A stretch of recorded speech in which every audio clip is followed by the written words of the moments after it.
नमस्कार दोस्तों, आज इस वीडियो में आप लोगों को सोशल साइंस के पूरे 100 गो ऑब्जेक्टिव क्वेश्चन का फाइनल परीक्षा के लिए फुल रिवीजन करवाने वाले हैं। तो आप लोग बस वीडियो को लास्ट तक देखिए, मैं आपको पूरा फुल रिवीजन करवा देता हूं, ठीक है ना। और यहाँ पर मैं आपको आंसर पेंड कर दिया हूँ ताकि आप लोगों का ये रिवीजन हो सके और इसका PDF आप लोगों को प्राप्त हो सके। तो PDF के लिए टेलीग्राम आप लोग ज्वाइन कर लेना, वहाँ पर आपको इसका PDF मिल जाएगा, बाकी भी इस विषय का मिलता है, ठीक है ना।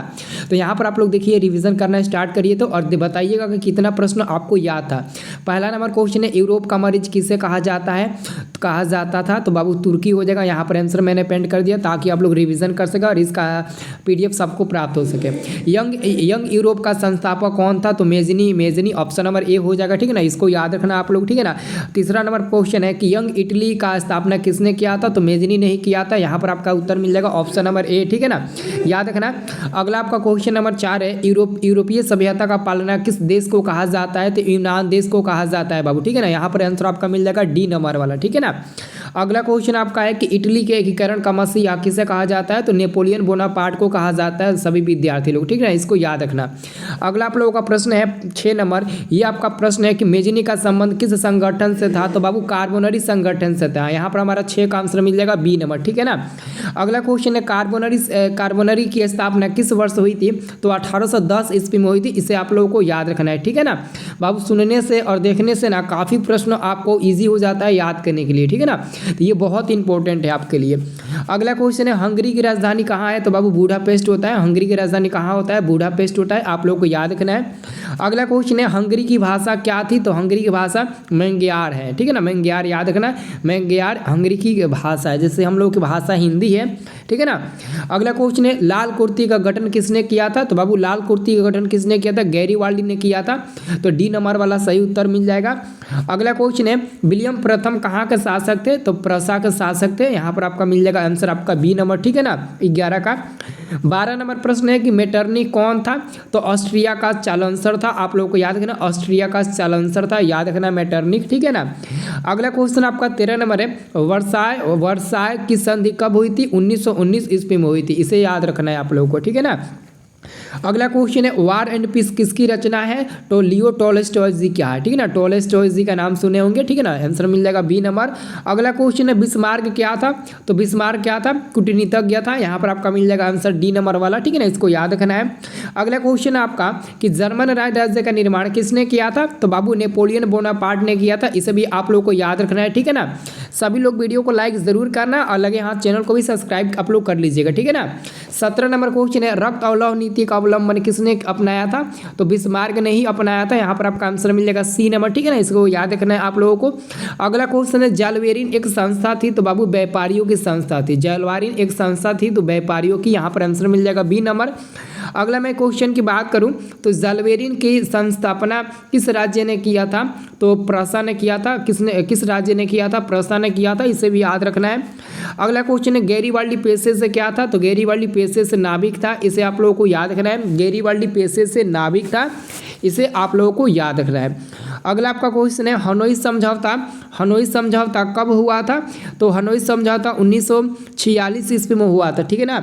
और जेनेवा समझौता 1954 ईस्वी में हुआ था, जबकि हनोई समझौता 1946 ईस्वी में हुआ था, ठीक है ना।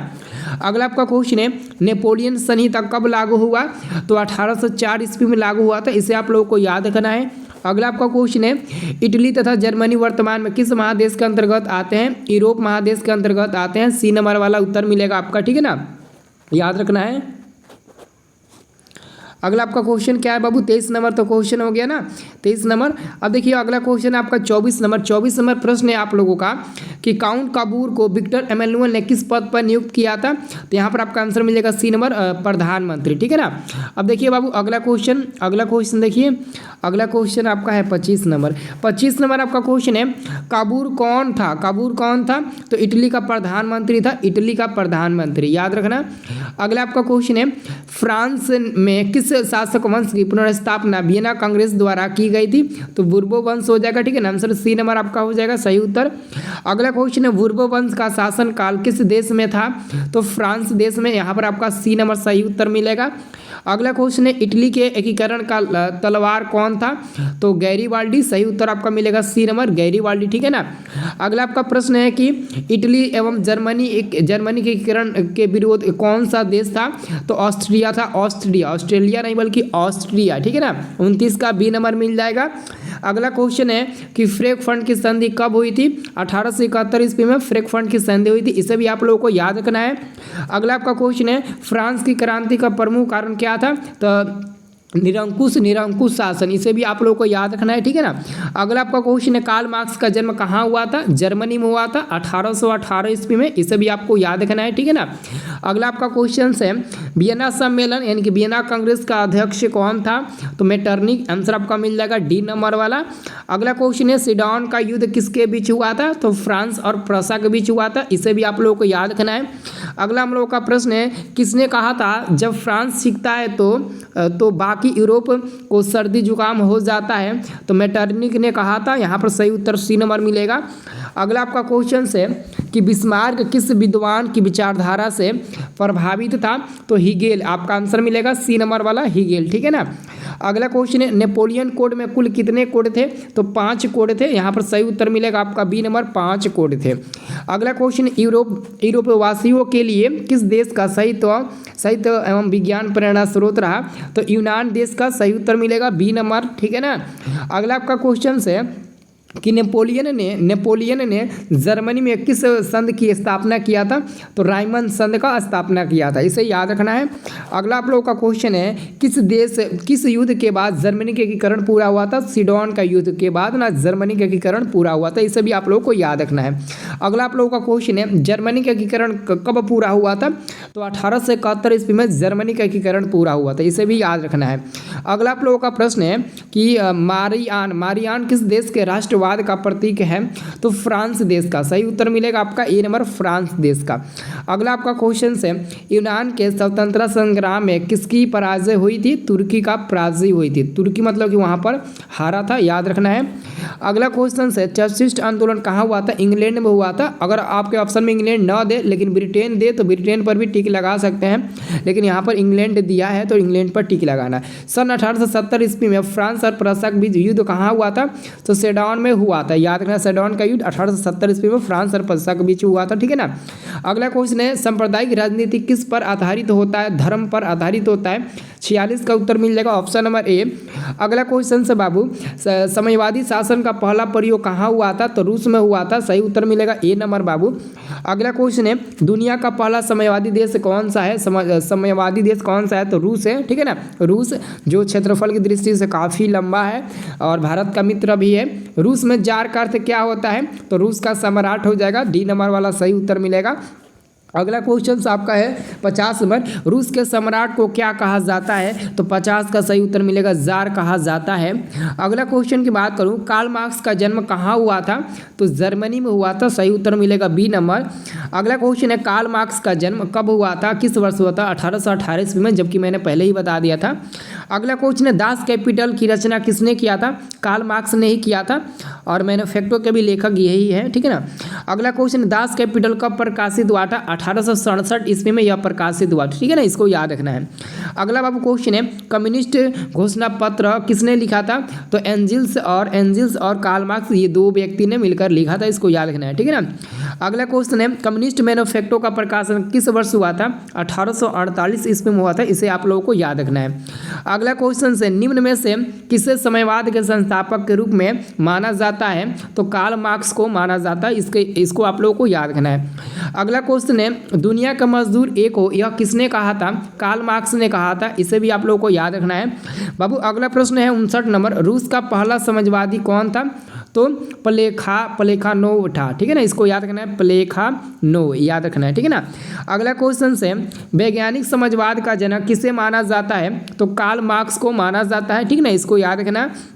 अगला क्वेश्चन से वार एंड पीस किसकी रचना है? टॉलस्टॉय जी का है, लियो टॉलस्टॉय जी का, ठीक है ना। अगला क्वेश्चन से आपका 62 नंबर, अंतर्राष्ट्रीय महिला दिवस कब मनाया जाता है? तो 8 मार्च को मनाया जाता है विद्यार्थी लोग, ठीक है ना। अगला क्वेश्चन से रासपुतीन कौन था? तो भ्रष्ट पादरी था, भ्रष्ट पादरी, इसको याद रखना है, ठीक है ना। अगला क्वेश्चन से समाजवादी दर्शन किस पर बल देता है? तो आर्थिक समानता पर, ठीक है ना, याद रखना है, ठीक है ना, समानता याद रखना, ठीक है ना। अगला क्वेश्चन से मजदूर दिवस कब मनाया जाता है? तो 1 मई को मजदूर दिवस मनाया जाता है, आप सभी लोग को याद रखना है, ठीक है ना। अगला क्वेश्चन से लाल सेना का गठन किसने किया था? तो ट्रांस्की ने किया था, याद रखना। अगला आप लोगों का क्वेश्चन से रूस में कृषक दास प्रथा का अंत कब हुआ था? 1861 ईस्वी में, इसे भी आप लोग याद रखना। अगला बाबू क्वेश्चन है चेका क्या था? तो पुलिस दस्ता था, दस्ता, ठीक ना, पुलिस दस्ता, ठीक है ना। अगला क्वेश्चन है चेका का गठन किसने किया था? तो लेनिन ने किया था बाबू, लेनिन ने किया था चेका का गठन। अगला क्वेश्चन है लेनिन की मृत्यु कब हुआ था? 1924 ईस्वी में लेनिन की मृत्यु हुआ था। अगला क्वेश्चन आर्थिक नीति कब लागू हुआ था? 1921 ईस्वी में, और किसने लागू किया था? लेनिन ने ही लागू किया था, ठीक है ना। देखो यहाँ पर पूछा है नई आर्थिक नीति कब लागू हुआ था? 1919 ईस्वी में, और लेनिन ने ही किया था। यहाँ पर वही पूछा है कि नई आर्थिक नीति किसने लागू किया था? लेनिन ने किया था, वही क्वेश्चन से यहाँ पर पूछ दिया, ठीक है ना। अगला क्वेश्चन से 74 नंबर, अप्रैल 33 किसने तैयार किया था? लेनिन ने किया था बाबू, सही उत्तर मिलेगा आपका लेनिन। अगला क्वेश्चन से भूत, शांति और रोटी, ये 3 नारे किसने दिया था? लेनिन ने ही दिया था, इसको भी याद रखना है।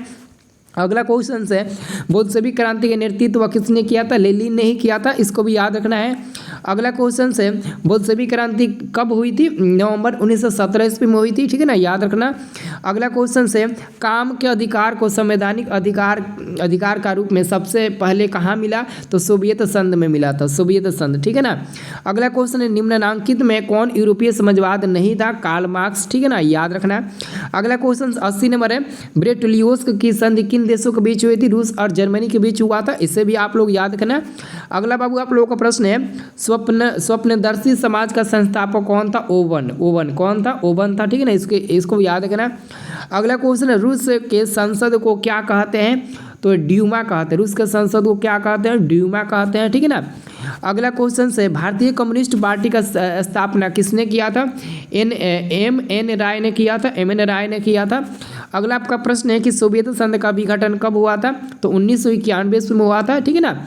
अब देखिए बाबू 85 नंबर प्रश्न, लेनिन का उत्तराधिकारी कौन था? स्टालिन था, लेनिन का उत्तराधिकारी कौन था? स्टालिन, ठीक है ना।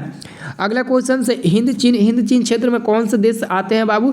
तो लाओस, कंबोडिया, वियतनाम, ये हिंद चीन में आते हैं, ठीक है ना, याद रखना। अगला क्वेश्चन से हिंद चीन में कौन सा देश नहीं आता है? तो चीन देश नहीं आता, बाकी ये और ये लाओस, कंबोडिया, वियतनाम, ये सब आते हैं। अगला क्वेश्चन हिंद चीन पहुंचने वाला प्रथम व्यापारी कौन थे? पुर्तगाली बाबू, सही उत्तर मिल जाएगा सी नंबर। अगला क्वेश्चन है हिंद चीन में बसने वाला फ्रांसीसी को क्या कहते हैं? क्लोन कहते हैं, सही उत्तर मिलेगा सी नंबर। अगला बाबू क्वेश्चन है अंकोरवाट का मंदिर कहाँ स्थित है? तो बाबू कंबोडिया में स्थित है। अंकोरवाट का मंदिर कहाँ स्थित है? कंबोडिया में स्थित है, इसे याद रखना है। अगला बाबू क्वेश्चन है अंकोरवाट के मंदिर का निर्माण किसने करवाया था? तो सूर्यवर्मन द्वितीय ने करवाया था, इसको याद रखना, सी नंबर वाला सही उत्तर मिलेगा। अगला क्वेश्चन से बाबू आप लोगों का अंकोरवाट के मंदिर अंकोरवाट के मंदिर में किस हिंदू देवता का मंदिर है? विष्णु जी का, ठीक है ना, याद रखना, विष्णु जी का। अगला क्वेश्चन नरोत्तम सिंहानो कहाँ के शासक थे? कंबोडिया के शासक थे, इसको याद रखना बाबू, ठीक है ना, आप सभी लोग। अगला बाबू आपका क्वेश्चन है, अगला क्वेश्चन देखिए, तो अगला क्वेश्चन क्या है? तो बाबू अगला क्वेश्चन आपका 94 नंबर प्रश्न देखिए क्या कहता है, वियतनाम में क्लोन किन्हें कहा जाता है? तो फ्रांसीसी नागरिक को क्लोन कहा जाता है, ठीक है ना बाबू। अगला क्वेश्चन है the history of the Laos of Vietnam के लेखक कौन है? तो फान बोई चाउ, यहाँ पर बी नंबर आपका सही उत्तर मिलेगा। अगला आपका क्वेश्चन से 96 नंबर, हुआ आंदोलन किस प्रकार का किस प्रवृत्ति का था? प्रकृति का था, तो क्रांतिकारी और धार्मिक, ठीक है ना, इसको याद रखना। अगला क्वेश्चन से मार्च 1946 में फ्रांस और वियतनाम के बीच होने वाले समझौता को किस नाम से जाना जाता है? तो हनोई समझौता के नाम से जाना जाता है, ठीक है ना, इसको याद रखना बाबू। अगला प्रश्न है जेनेवा समझौता कब हुआ था? 1954 ईस्वी में जेनेवा समझौता हुआ था, जो मैंने आपको पहले ही बता दिया था। जेनेवा समझौता में किस देश को 2 भागों में बांट दिया था? वियतनाम, ठीक है ना, वियतनाम, याद रखना, सी नंबर आपका उत्तर मिलेगा। अब हम लोग 100 नंबर प्रश्न पर आ चुके हैं। ये क्वेश्चन है कि हो ची मिन्ह का शाब्दिक अर्थ क्या होता है? पद प्रदर्शक होता है, सी नंबर सही उत्तर हो जाएगा। और 2-4 क्वेश्चन है, इसको देख लीजिए। कन्फ्यूशियस कौन था? तो एक चीनी विचारक था, ठीक है ना, इसको याद रखना। अगला क्वेश्चन से इंडो चाइना किस देश के उपनिवेशक था? तो फ्रांस का हो जाएगा सही उत्तर, ठीक है ना। अब देख लियो बाबू अगला क्वेश्चन, हिंद चीन क्षेत्र में अंतिम युद्ध समाप्ति के समय वहाँ का प्रधानमंत्री कौन थे, यानी कि सॉरी राष्ट्रपति कौन थे अमेरिका के? तो निक्सन थे, यहाँ पर बी नंबर उत्तर मिल जाएगा। अगला क्वेश्चन से हुआ आंदोलन किस प्रवृत्ति का था? ये तो मैंने आपको बता दिया था, डी नंबर मिल जाएगा। अगला क्वेश्चन से हुआ आंदोलन का प्रेरणता कौन था? तो हुइन फूसो, ठीक है ना, इसको याद रखना, ए नंबर आपका उत्तर मिल जाएगा। वियतनाम में टोकिंग फ्री स्कूल की स्थापना कब हुआ था? 1907 ईस्वी में हुआ था, इसको भी याद रखना। प्राचीन काल में वियतनाम पर किस सभ्यता संस्कृति का प्रभाव था? तो चीनी, यहाँ पर आपका मिल जाएगा आंसर ए नंबर, ठीक है ना। बस इतना ही क्वेश्चन था दोस्तों, ठीक है ना। तो केवल आप लोग 100 तक ही देखकर बताइए कि आप लोगों ने कितना का आंसर दिया था और कितना का आंसर नहीं दिया था, कमेंट करके जरूर बताना। आपको मैंने काफ़ी महत्वपूर्ण प्रश्न बताया, ठीक है ना, केवल प्रश्न नहीं बताया और कुछ इसमें मैंने लेक्चर नहीं दिया, इसलिए वीडियो को लाइक करना, सब्सक्राइब कर देना चैनल को अगर नहीं किए होंगे तो, और कमेंट जरूर करना आप लोग, ठीक है ना।